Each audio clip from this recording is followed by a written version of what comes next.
The year is 1935. The world is a vastly different place, a time when the shadows of the past loom large over the present. America staggers through the Great Depression.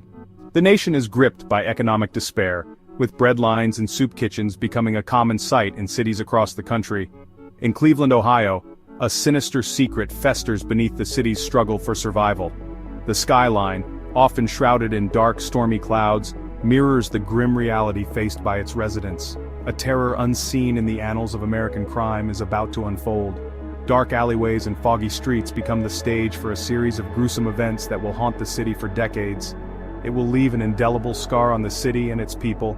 Faces etched with worry and fear become a common sight as the community grapples with an unknown menace. The air hung heavy with the stench of industry and fear. The relentless hum of machinery and the thick, grimy fog that envelops the streets add to the sense of foreboding.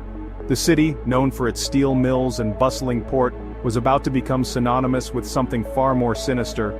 The very industries that brought prosperity now seemed to cast a dark shadow over the city. Something that lurked in the shadows, preying on the vulnerable and forgotten. The dark corners of the city become hunting grounds for a predator unlike any other. This is the story of the Cleveland torso murderer, a tale that would send shivers down the spine of even the most hardened detectives. A tale of unspeakable acts, a city paralyzed by fear, and a mystery that remains unsolved to this day. The enigma of the Lake Erie shores where the line between reality and nightmare blurs. The story begins on a crisp September morning. Two boys stumble upon a horrifying discovery near the Kingsbury Run. It is a desolate wasteland frequented by vagrants and drifters. What they find is not for the faint of heart. Lying in the dirt are the remains of a man, or rather, parts of a man. His body has been expertly dismembered, his head severed. The skin is tanned, reddish, suggesting a horrifying detail. The killer had skinned their victim. The news of the gruesome find spreads like wildfire. The city is in shock. Who could have committed such a horrific act, and why? The Kingsbury Run victim, later nicknamed the Tattooed Man, would not be the last. Over the next 3 years, the body count rises. The victims, mostly men, are found in various states of dismemberment, all in or near Kingsbury Run. Each discovery sends a fresh wave of terror through the city. The killer, dubbed the Mad Butcher of Kingsbury Run by the press, seems unstoppable. He moves like a phantom, leaving no trace behind but carnage. Fear grips Cleveland. The police are baffled. The city holds its breath, wondering who will be next. The killer's modus operandi is chillingly consistent. Each crime scene tells a story of meticulous planning and execution, leaving behind a trail of horror that chills even the most seasoned detectives. The victims are often obezglavleni, dismembered and drained of blood. The brutality is almost ritualistic, as if each act of violence serves a greater purpose in the killer's twisted mind. Their bodies are often posed, almost displayed. The killer takes great care in arranging the remains, creating a grotesque tableau that speaks to a dark, artistic vision, as if the killer sees himself as an artist and Kingsbury Run as his macabre canvas. Each location is chosen with precision, adding to the eerie sense of purpose behind the murders. The victims are from the city's underbelly. They are the marginalized, the ones society has cast aside. The killer preys on those who live in the shadows, unnoticed and unprotected. They are the forgotten, the lost souls who wander the streets with nowhere else to go. Prostitutes, transients, the unemployed. These individuals are easy targets, their disappearances often going unnoticed for days, if not weeks. People who wouldn't be missed. The killer believes that by choosing such victims he can continue his gruesome work without drawing too much attention, or so the killer thinks. But with each new victim, the police are closing in, piecing together the fragments of this horrifying puzzle. With each victim, the puzzle becomes more complex. The detectives are relentless, sifting through clues, trying to understand the mind behind the madness. The only common thread, the savagery of the murders and the chilling precision of the dismemberment. Each crime scene is a testament to the killer's skill and his deep-seated need to control and dominate. It suggests a knowledge of anatomy, perhaps even a medical background. But who? The question haunts the investigators as they delve deeper into the darkness, searching for the one who turns murder into a twisted form of art. Section 5. Ness, a city's hope, a killer's shadow. Enter Eliot Ness. Fresh from his success in bringing down Al Capone in Chicago, Ness is a legend. His name is synonymous with justice and relentless pursuit of the law. The city of Cleveland, plagued by a series of gruesome murders, sees in him a beacon of hope. They believe that if anyone can bring order to the chaos, it is Eliot Ness. He is appointed Cleveland's safety director. This role is not just a title, it is a mantle of responsibility.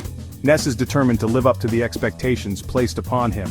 He knows the stakes are high, and the pressure is immense. The city pins its hopes on him.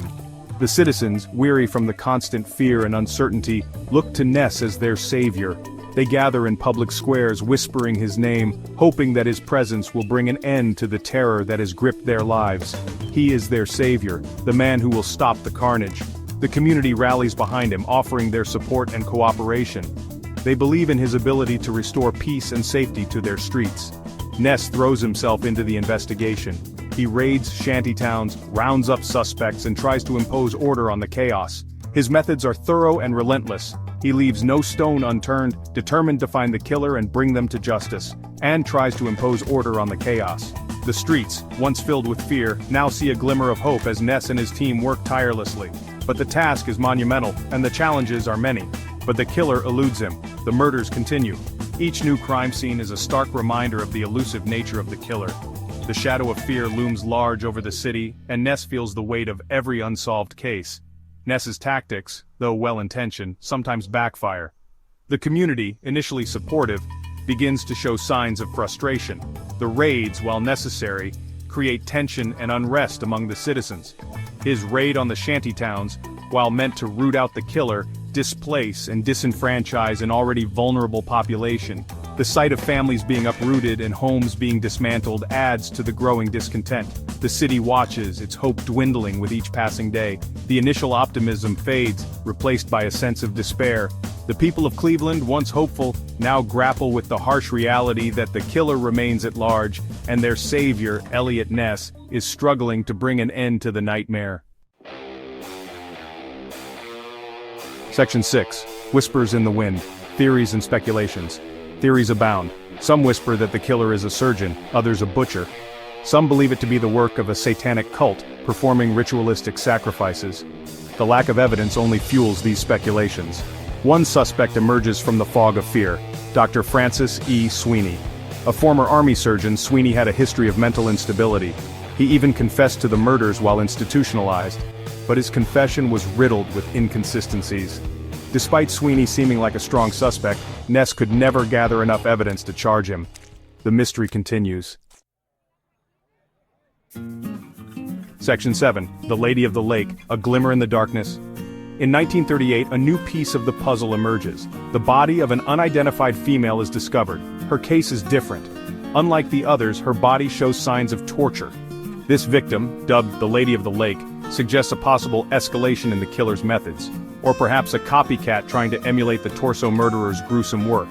This new development only deepens the mystery. It highlights the killer's ability to adapt, to remain one step ahead of the law. Section 8. An Unsolved Legacy. The murders abruptly stop in 1938. The killer, as if he vanished into thin air, leaves behind a city forever marked by his crimes. Eliot Ness, despite his best efforts, fails to bring the Mad Butcher of Kingsbury Run to justice. The case goes cold. Years turn into decades. The Cleveland torso murders become a haunting reminder of the darkness that can lurk beneath the surface of any city, no matter how prosperous or hopeful. Section 9. The Unending Shadow. The identity of the Cleveland torso murderer remains a mystery. The case, though officially closed, continues to fascinate and terrify. It is a stark reminder that some monsters walk among us, their true faces hidden, their motives unknown. Did the killer die? Did they flee Cleveland, only to continue their gruesome work elsewhere? These questions linger, echoing through the decades. The answers, lost to time, remain locked in the silence of the past.